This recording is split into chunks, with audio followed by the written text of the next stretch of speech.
Everyone, welcome to my channel. So आज था मेरा IBPS क्लर्क का एग्ज़ाम, फर्स्ट शिफ्ट में था।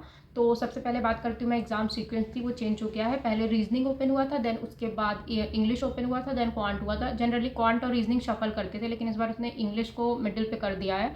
इंग्लिश या तो पहले होता था या तो आखिरी होता था, तो इस बार पहले रीजनिंग ओपन हुआ, फिर इंग्लिश, देन क्वांट। तो सबसे पहले बात करते हैं रीजनिंग में। तो रीजनिंग में क्या क्या आया था? रीजनिंग में इनइक्वालिटी आई थी, सिलॉक्स नहीं आया था। इनइक्वालिटी काफ़ी आसान थी। देन उसके बाद पजल आई थी, एक मंथ बेस्ड आई थी, एक बॉक्स पजल आई थी। देन उसके बाद एक सर्टेन नंबर ऑफ पर्सन की नॉर्थ फेसिंग के थे, स्ट्रेट बैठे थे, 21 पर्सन थे उसमें।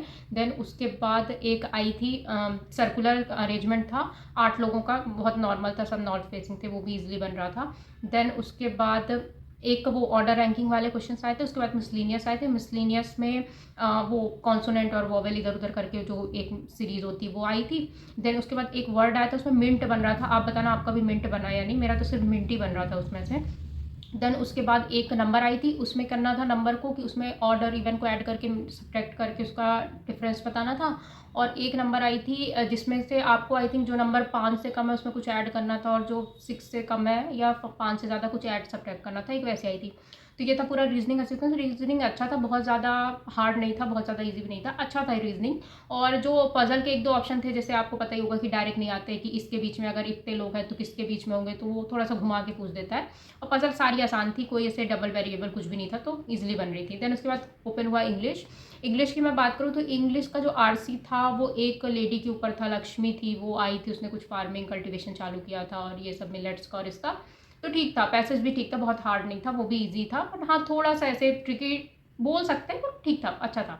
देन उसके बाद रीजनिंग में इंग्लिश में वर्ड्सवैप आया था। वर्ड्सवैप काफ़ी आसान था, वो कोई भी कर सकता है। देन उसके बाद सेंटेंस आए थे जो कि हमें करेक्ट बताना था, इनकरेक्ट नहीं, इरर नहीं बतानी थी, करेक्ट बताने थे। 5 सेंटेंस थे। तो जैसे 4, एक नन ऑफ दीज हो गया, all are correct, all are incorrect. तो उसमें 4 सेंटेंस थे, तो आपको बताना था कि करेक्ट कौन सा, मीनिंगफुल कौन सा है, करेक्ट कौन सा है। तो ऐसा आया था। देन उसके बाद उसमें पैराजंबल आया था इंग्लिश में। अब वो पैराजंबल में मुझे डाउट है, क्योंकि थोड़ा सा मुझे वो कन्फ्यूजिंग लग रहा था। बी से स्टार्ट हो रहा था, आप बताना कि आपका किससे स्टार्ट हुआ है। मेरा बी से हो रहा था, मुझे पूरा सीक्वेंस तो अब याद नहीं आ रहा है। तो ऐसे फिर उसके बाद ओपन हुआ क्वांट। क्वांट में मैंने सबसे पहले किया सिंप्लीफिकेशन। अब मैं बोलूँ सिंप्लीफिकेशन तो ठीक थे, बहुत ज़्यादा इजी नहीं थे, हार्ड भी नहीं थे, ठीक थे, पर हाँ थोड़ा सा आपको टाइम लग रहा था उसको कैलकुलेट करने में, क्योंकि कुछ वैल्यूज़ थी उसको आपको डिवाइड करना, माइनस करना, मतलब एग्जैक्टली एकदम देखते के साथ नहीं हो रही थी, आपको पेन का यूज़ करना पड़ रहा था, थोड़ा सा मल्टीप्लाई डिवाइड करना पड़ रहा था, ठीक था। देन उसके बाद एक दो उसमें कैलकुलेटिव भी थे। देन उसके बाद एक रॉन्ग मिसिंग नंबर सीरीज आई थी, जो कि बहुत आसान थी, वो इसलिए बन रही थी, किसी में 11, 13 ऐसे करके डिफरेंस आ रहे थे बीच में, एक एक का गैप करके। देन उसके बाद इस एक क्यूब था, स्क्वायर क्यूब का डिफरेंस चल रहा था, तो वो आसानी से बन गई थी। देन उसके बाद एक DI आई थी, तो DI बहुत आसान थी, उसके 3 क्वेश्चन तो बहुत आसान थे। उसमें ABCD E करके 5 लोग थे, उसमें 4-4 के गैप में थे। वो जो ग्राफ था वो 4-4 का उसमें गैप था, 20-40 ऐसे करके था, उसमें 4-4 का गैप था। देन उसके बाद उसके जो 2 क्वेश्चन थे, तो एक तो मेरे से हो गया था, पर एक लास्ट वाला क्वेश्चन पता नहीं क्यों उसमें जो वेज और नॉन वेज करके डिवाइड करके पूछा, तो मेरी वैल्यू उसमें कुछ एक्यूरेट आ नहीं रही थी, तो मैंने एक क्वेश्चन उसका स्किप कर दिया था। देन उसके बाद उसमें प्रॉफिट लॉस के क्वेश्चन आए थे, मेंसुरेशन का क्वेश्चन आया था। देन उसमें और भी आए थे, पर क्वांट मुझे थोड़ा सा कैलकुलेटिव लगी। अगर आपको भी लगी तो आप बताना, क्योंकि सिंप्लीफिकेशन जितने जल्दी हो जाते हैं आपके लिए, अर्थमेटिक के लिए उतना टाइम बचता है, और जो सिंप्लीफिकेशन में टाइम लगता है वही फिर अर्थमेटिक में हो जाता है। तो ओवरऑल मैं अपने अटैम्प्ट बता देती हूँ।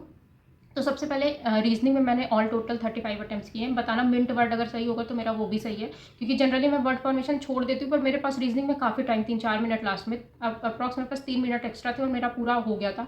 तो वो मिंट को मैंने जितने तरीके से सोच सकती थी मैंने सोच लिया, और वो नहीं बन, कुछ कोई दूसरा वर्ड उसमें से नहीं आ रहा था, तो मुझे लगा शायद ये होगा, तो मैंने लगा दिया। जनरली मैं एग्जाम में उसको स्किप कर देती हूँ। देन उसके बाद इंग्लिश में मैंने पूरे 30 किए हैं। अब पैराजंबल का जो सीक्वेंस है उसमें थोड़ा सा मुझे डाउट है कि पता नहीं उसमें शायद एक दो इधर उधर हो सकते हैं। देन उसके बाद आया क्वांट में मैंने पूरी एक्यूरेसी रखने की कोशिश की है, तो मैंने सिर्फ 23 क्वेश्चन ही करे हैं। तो ओवरऑल जो मेरे अटैम्प्ट है वो है 88, 35 रीजनिंग में, 30 इंग्लिश में, देन 23 क्वांट में। तो ये है मेरे पूरे अटैम्प्ट। ओवरऑल पेपर बोलेंगे तो मुझे बहुत ज़्यादा ईजी भी नहीं लगा, बहुत टफ नहीं लगा, ठीक था पेपर, पहले शिफ्ट के हिसाब से ठीक था। अब देखते हैं आगे वाली शिफ्ट कैसे होती हैं। तो ये था पूरा एनालिसिस। आई होप आपको वीडियो अच्छा लगा होगा, अगर अच्छा लगा होगा तो please like and subscribe to my channel. Thank you so much.